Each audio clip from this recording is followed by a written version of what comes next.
Étudier la Bible, un podcast hebdomadaire pour approfondir la Bible, parole de Dieu. Bonjour à tous, je suis très heureux de vous retrouver pour ce nouvel épisode de notre podcast hebdomadaire Étudier la Bible. On est toujours bien sûr dans le livre de la Genèse, on va avancer un petit peu à présent, on va être dans le chapitre numéro 2 et on va voir ensemble la création de l'homme et de la femme et l'institution du mariage. Donc, Genèse chapitre 2, nous sommes à présent dans un moment où l'Éternel a créé tous les êtres vivants. La création a déjà été faite auparavant, il a commencé par les animaux, et puis il termine par le point culminant de toute sa création, c'est l'homme et la femme. Il existe une différence entre la façon dont la femme a été créée par rapport à l'homme et aux animaux. On va regarder, lisez d'abord avec moi dans Genèse chapitre 2, verset 7, puis ensuite versets 19 et 21 à 22. Genèse chapitre 2, verset 7 tout d'abord. L'Éternel Dieu façonna l'homme avec la poussière de la terre. Il insuffla un souffle de vie dans ses narines et l'homme devint un être vivant. Plus loin, chapitre 2, verset 19, on voit que l'Éternel Dieu façonna à partir de la terre tous les animaux sauvages et tous les oiseaux du ciel. Puis il les fit venir vers l'homme pour voir comment il les appellerait. Un tout petit peu plus loin, versets 21 et 22, on lit que l'Éternel Dieu fit tomber un profond sommeil sur l'homme qui s'endormit. Il prit une de ses côtes et referma la chair à sa place. L'Éternel Dieu forma une femme à partir de la côte qu'il avait prise à l'homme et il la mena vers l'homme. On voit une petite différence, c'est que la femme, vous avez dû remarquer certainement en lisant le texte, elle n'a pas été créée à partir de la terre, contrairement à l'homme et aux animaux. La femme, elle était tirée de la côte de l'homme. Qu'est-ce qu'on peut en déduire ? Les femmes, elles ont souvent une nature plus noble, mais aussi plus délicate que nous. C'est Ève et sa descendance qui donneront la vie par leur chair aussi. Et aussi cette notion qu'elles sont plus délicates, plus sensibles que nous, et parfois des traits qui sont différents des nôtres. L'homme est souvent parfois un peu plus rude. Donc une femme qui était créée à partir de la côte de l'homme, de la chair, et pas de la terre comme l'homme et les animaux. Vous avez vu, si vous vous rappelez un épisode précédent. Deuxième point, vous vous rappelez peut-être un épisode précédent où on avait vu que la Bible contient de nombreux parallélismes. Il y avait certains qui s'opposent et d'autres qui se complétaient. On en retrouve ici d'autres. Chapitre 2, verset 9, on voit qu'il y a d'un côté l'arbre de la vie, et ensuite, il y a un deuxième arbre qui est l'arbre de la connaissance du bien et du mal. Il y a deux arbres. Verset 9 toujours, il y a un parallélisme entre le bien et le mal. Et verset 22, un petit peu plus loin, il y a un autre parallélisme, c'est l'homme d'un côté, la femme de l'autre. Alors certains, donc ces parallélismes en général dans ces premiers chapitres de la Genèse, certains s'opposent. On avait vu la lumière et les ténèbres, le jour et la nuit par exemple. Et il y a d'autres parallélismes qui se complètent. Par exemple, le soleil et la lune, ils ne s'opposent pas, ils se complètent. Quand le soleil a fini son action, c'est la lune qui vient commencer la sienne, donc ils se complètent. On avait vu d'autres parallèles comme ça dans un épisode précédent. L'homme et la femme, verset 22, donc deux parallélismes. Est-ce qu'ils s'opposent ou est-ce qu'ils se complètent ? Alors si on regarde ou si on écoute le monde autour de nous, on a plutôt le son de cloche que l'homme et la femme s'opposent. Je me rappelle même d'un film qui disait que la théorie c'était que l'homme et la femme n'étaient pas faits pour vivre ensemble. Une hérésie bien sûr à la lumière de la Bible. La femme et l'homme se complètent. Dieu les a fait différents mais complémentaires. Avec mon épouse, on est différents. Elle a certains traits de caractère que je n'ai pas, j'ai d'autres traits qu'elle n'a pas, tant mieux pour elle. Mais en tout cas, on se complète tous les deux. On n'est pas identiques, on est différents. J'ai vu une publicité pour un site de rencontre l'autre jour dans la rue. Je marchais dans la rue, j'ai vu cet affichage, j'ai trouvé que le slogan était pertinent.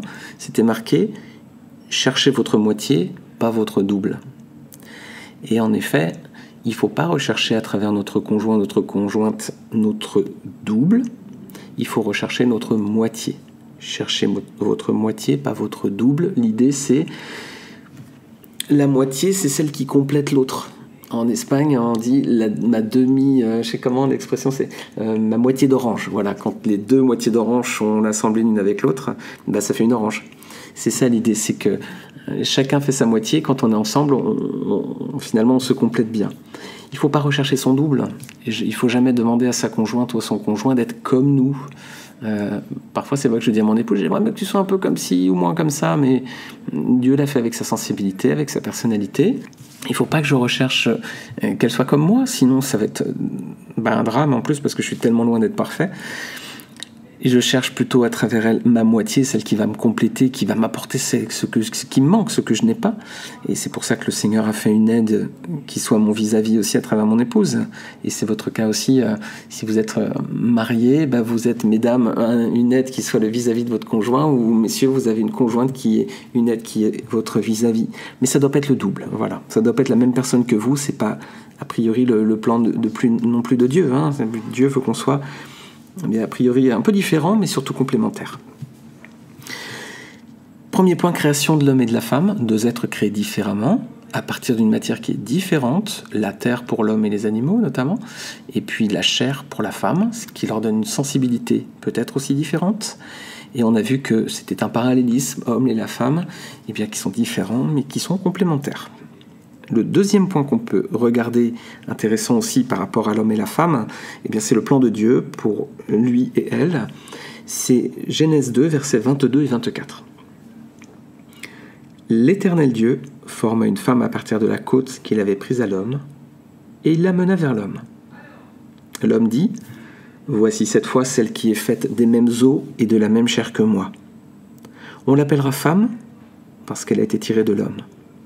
C'est pourquoi l'homme quittera son père et sa mère, s'attachera à sa femme, et ils ne feront qu'un. » Voilà, dans ces deux versets, principalement le verset 24, on voit l'institution du mariage.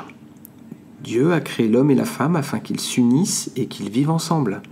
Son plan est simple, un homme, une femme, l'union entre les deux.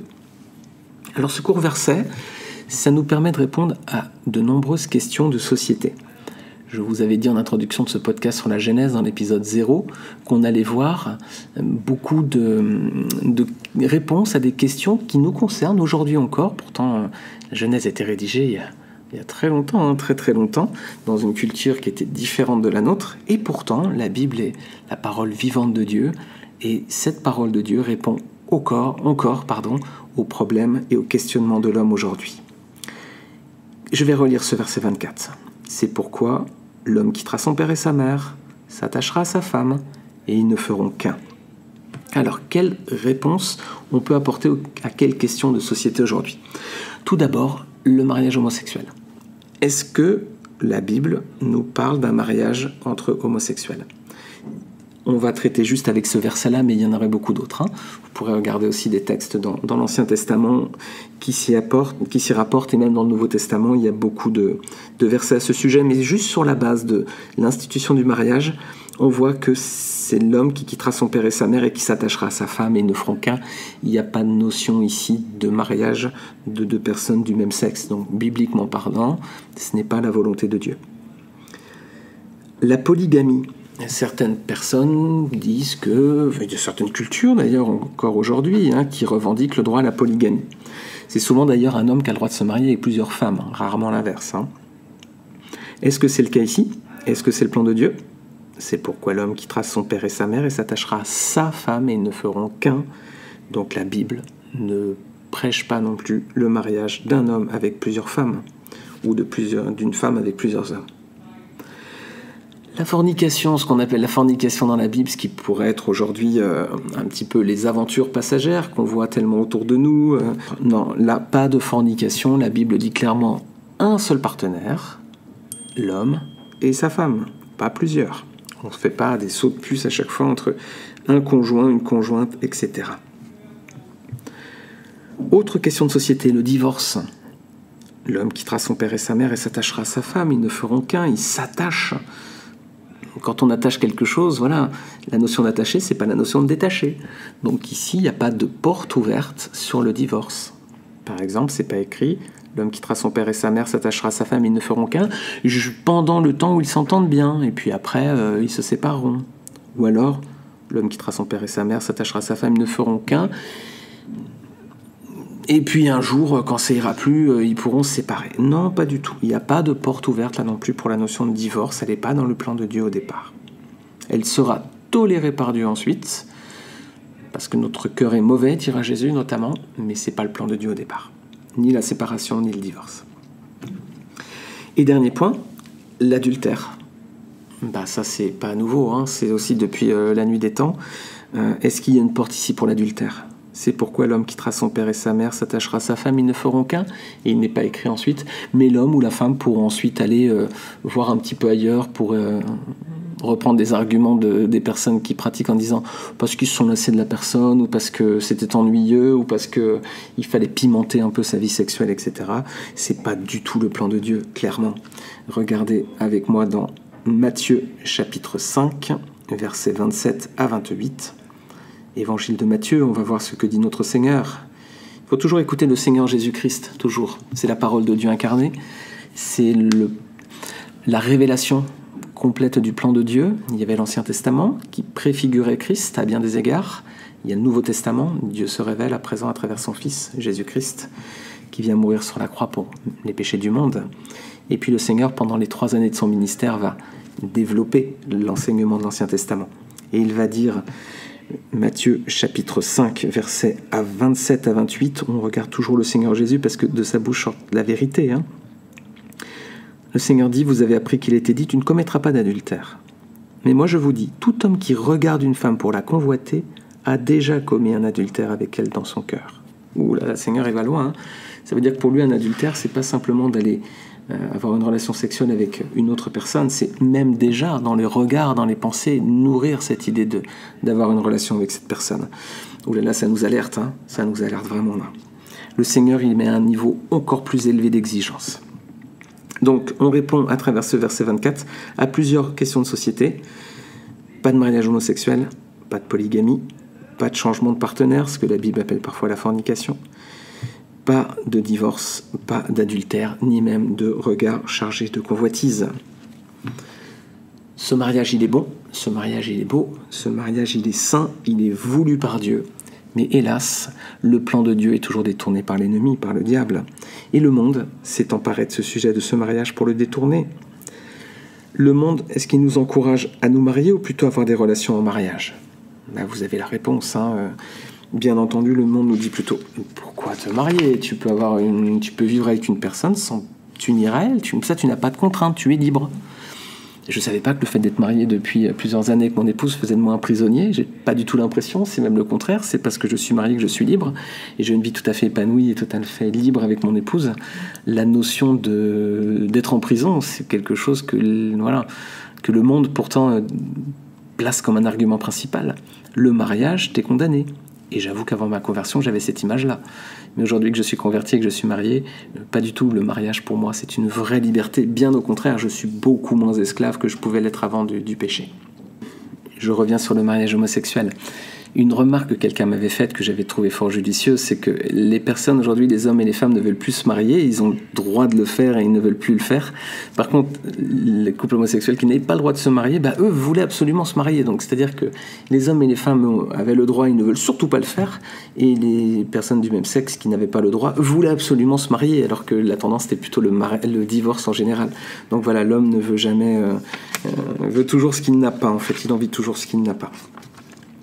Donc ce monde aujourd'hui nous dit, pourquoi se marier ? Tu vas être prisonnier, en plus à la même femme pendant tant d'années, jusqu'à la fin de ta vie, mais ça leur semble atroce en fait. Est-ce que le mariage est quelque chose qui est préconisé, recommandé, souhaité, désiré par le monde ? Pas du tout, au contraire, c'est même plutôt bien l'inverse. Il nous dit plutôt, des relations hors mariage, ne t'engage pas quoi. Pourquoi ? Dieu nous dit de quitter notre père et notre mère, de nous attacher à notre femme, et ensuite de faire une seule chair. Ça, c'est l'ordre divin. L'homme quitte son père et sa mère, il s'attache à sa femme, et ensuite ils font une seule chair. Donc, d'abord, il y a la notion de quitter le foyer parental, ensuite de se marier à son épouse, et ensuite d'avoir des relations sexuelles. Et le monde, il nous dit faire le contraire. D'abord, il dit une seule chair, la sexualité, ensuite de quitter le père et la mère, on vit ensemble, et ensuite on se marie éventuellement. Mais le monde prend bien les 3 éléments, mais il les met dans un autre ordre. Il commence par la chair d'abord. Le monde nous dit, d'abord vous avez des aventures sexuelles, des relations sexuelles. Si ça convient bien, si tout va bien sexuellement, ensuite vous allez vivre ensemble, et peut-être à la fin vous marier. Mais la Bible dit d'abord, vous vous attachez à votre femme, donc vous vous mariez, donc ensuite vous allez quitter le foyer parental. D'abord, vous quittez le foyer parental, vous vous mariez avec votre épouse, et ensuite vous avez une vie sexuelle. Le monde préconise les mêmes éléments, mais en l'ordre inverse, avec la sexualité d'abord. Et donc, on va faire simplement un bilan. Est-ce que les hommes et les femmes sont plus heureux selon ce modèle ? Est-ce que les couples sont plus réussis lorsqu'ils ont des relations hors mariage, ou enfin une union hors mariage, ou alors lorsqu'ils ont d'abord commencé par une vie sexuelle avant de se marier ? Est-ce qu'ils sont plus heureux ? Est-ce qu'il y a moins de divorces ? Non, pas du tout. Et je ne connais pas les statistiques, mais je suis persuadé par expérience que ce n'est pas du tout le cas. C'est peut-être pire, ou au moins identique, mais c'est certainement pas mieux. Ça, c'est sûr. C'est le plan divin qui est bon pour l'homme et la femme, pas celui du monde. Ce que le monde va préconiser, recommander, c'est pas le plan de Dieu, donc ce ne sera pas bon. Il y avait également cette notion de pureté dans la Genèse. L'homme et la femme, verset 25, chapitre 22, sont dans cet état, regardez. L'homme et la femme étaient tous les deux nus et n'en avaient pas honte. Ça, c'était avant la chute. Donc il y avait cette notion de pureté aussi. L'homme et la femme vivaient ensemble et nus, sans honte. Il n'y avait pas encore le péché, donc il n'y avait pas encore la moquerie, la tentation, la gêne non plus. C'est pour répondre à un autre débat, qui est le thème du naturisme. Certains disent que le naturisme, c'était en liberté, vivre tout nu dans la nature, etc. Ce verset-là, l'homme et la femme étaient tous les deux nus et n'en avaient pas honte, ne légitimise pas du tout le naturisme, bien au contraire, parce qu'il va y avoir un verset juste après, chapitre suivant. Donc là, il n'y a pas encore eu la chute, il n'y a pas encore eu l'arrivée du péché dans le monde, et une fois que le péché est entré dans le monde, une fois que Ève a croqué le fruit, Adam aussi, regardez Genèse 3, verset 21, l'Éternel Dieu fit des habits en peau pour Adam et pour sa femme, et il les leur mit. Donc Dieu couvre le péché. Maintenant, il y a la tentation, la moquerie, il y a ce type de sentiments qui sont négatifs, donc Dieu va couvrir la nudité de l'homme et de la femme qui avaient honte. Aujourd'hui, on ne peut pas du tout rendre légitime le naturisme par rapport à la Bible non plus. On a un modèle de mariage idéal dans l'Église. Dieu, dans sa sagesse, sa bonté, sa grâce, nous a laissé un modèle de mariage idéal, un modèle à reproduire. Le modèle qui est donné comme exemple, c'est la relation entre Jésus et son Église. La Bible présente le modèle du mariage, de l'union idéale, c'est dans Éphésiens, chapitre 5, versets 25 à 31. C'est sur le modèle de Jésus-Christ. C'est la relation parfaite entre le Seigneur et donc cette Église qu'il s'est acquise. Éphésiens 5, versets 25 à 31. Marie, je le lis, Marie, aimez votre femme comme Christ a aimé l'Église. Il s'est donné lui-même pour elle, afin de la conduire à la sainteté, après l'avoir purifiée et lavée par l'eau de la parole, pour faire paraître devant lui cette Église glorieuse, sans tache ni ride, ni rien de semblable, mais sainte et irréprochable. C'est ainsi que les maris doivent aimer leur femme comme leur propre corps. Celui qui aime sa femme s'aime lui-même. En effet, jamais personne n'a détesté son propre corps.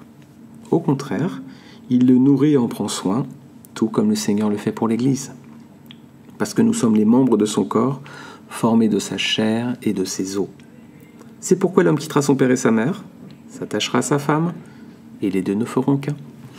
On retrouve ici ce verset qui nous avait servi d'introduction.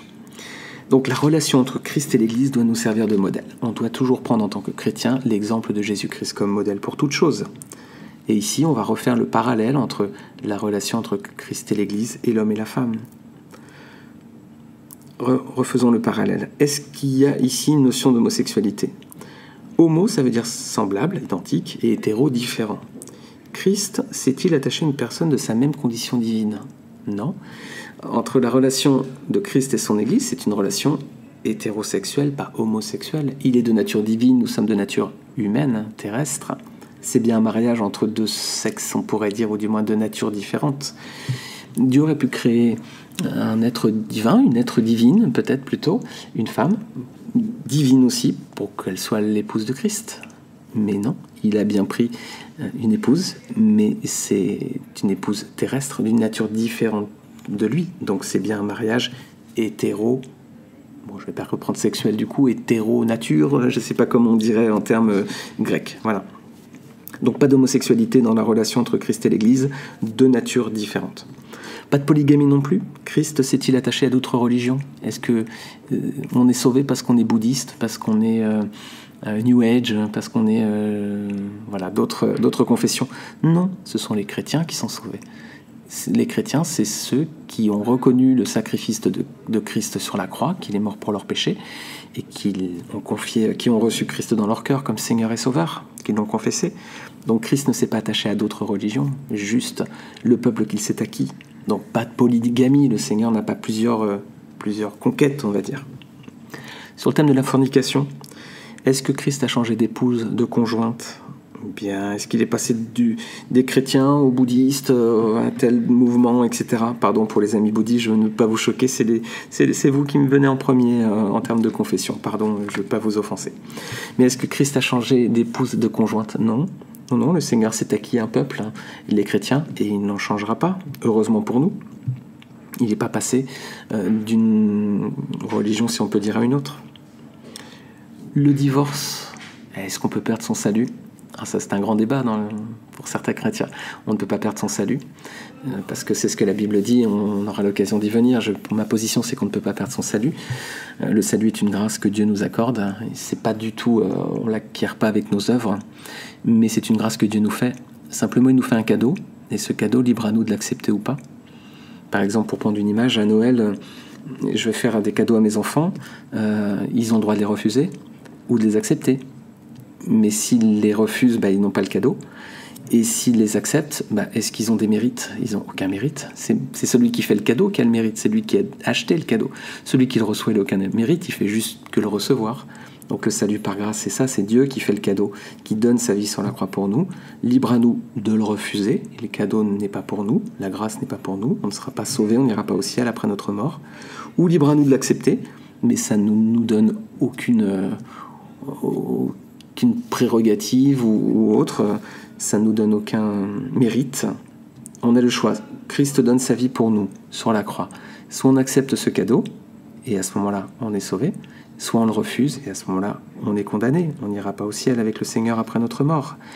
Mais si j'accepte le cadeau de Christ, cette grâce qu'il a faite de mourir sur la croix pour moi, je n'en ai aucun mérite. C'est le Seigneur qui a donné sa vie et qui a souffert. Moi, j'accepte et c'est tout.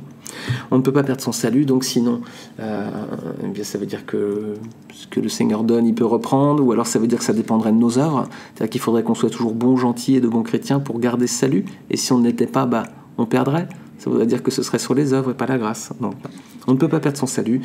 Donc il n'y a pas de divorce non plus dans cette image qu'on reprend entre Christ et l'Église. L'amour de Dieu pour nous est éternel. Et à partir du moment où nous avons fait cette réconciliation par Jésus-Christ, le Seigneur demeurera fidèle. Il ne sera pas infidèle. Et justement, donc pas d'adultère non plus, de regard chargé de convoitise. C'est pas la nature de Christ, heureusement vous savez, les chrétiens, des fois, on doit le fatiguer. Il doit se dire, le Seigneur, il doit se dire, oh là là, ils sont fatigants, ces chrétiens, dans cette église. Je regarde bien les autres religions avec un désir. Là, j'aimerais bien, finalement, peut-être prendre une autre religion, d'autres personnes. Non, heureusement pour nous, le Seigneur, il ne regarde pas les autres religions avec convoitise. Il est fidèle, même dans ses pensées. Alors, pour conclure, on pourrait reprendre ce verset d'introduction. C'est pourquoi l'homme quittera son père et sa mère, s'attachera à Jésus-Christ et ils ne feront qu'un. Et on pourrait l'adapter à la vie chrétienne en disant « C'est pourquoi l'homme quittera le monde, sa vie ancienne, et s'attachera à Jésus-Christ, et ils ne feront qu'un. » J'espère que c'est le choix que vous avez fait d'avoir donné votre cœur à Christ, cette image du mariage, d'avoir fait alliance avec lui, parce que Dieu a un plan magnifique. Son plan, c'est qu'après la mort, il nous réserve le paradis, et puis des nouveaux cieux, une nouvelle terre, où nous pourrons vivre toujours dans la joie avec lui. Et le plan de Dieu, c'est pas que nous allions en enfer, c'est vraiment bien de nous donner le royaume du ciel avec son Fils. Alors j'espère que vous avez fait ce choix. Sinon, vous pouvez le confesser dans la prière et demander au Seigneur pardon pour vos fautes. Que vous demandez, reconnaissez que vous êtes un pécheur et que le Seigneur est mort pour vous, qu'il a donné sa vie sur la croix, que vous pouvez à présent faire la paix avec lui. Dites-lui au Seigneur, confessez vos péchés, dites-lui qu'à présent vous voulez vous engager avec lui et marcher d'un cœur pur dans ses voies.